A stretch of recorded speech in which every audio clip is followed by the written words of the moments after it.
So, why styles? Why do styles matter? When I was hired by Icicle Brewing Company and I started talking about, well, we should brew this style, we should brew that style, the owner said, why would we do that? We want to make a beer no one has ever had anymore. We want to reinvent beer. We want to come up with something brand new, and that's great. And I think we have on some of our beers, but styles are the language by which we describe beer.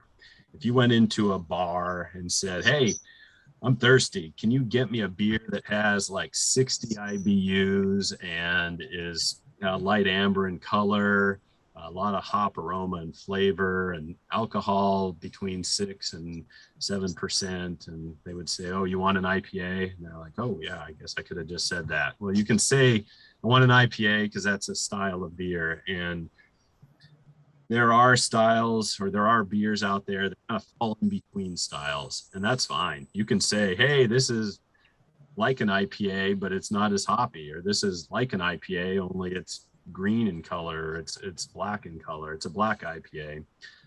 And that happens all the time. But you know, if it weren't for these beer styles, it would be really hard for us to talk about beer or relate one beer to another. And it certainly doesn't preclude a new style.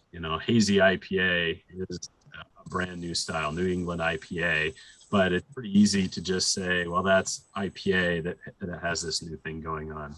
So the other reason these styles are important is that they do allow people to organize competition.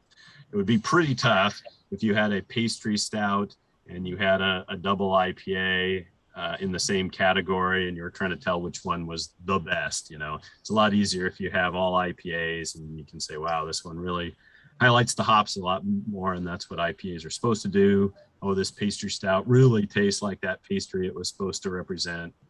That one gets the blue medal, so blue ribbon. So that's a good reason for them.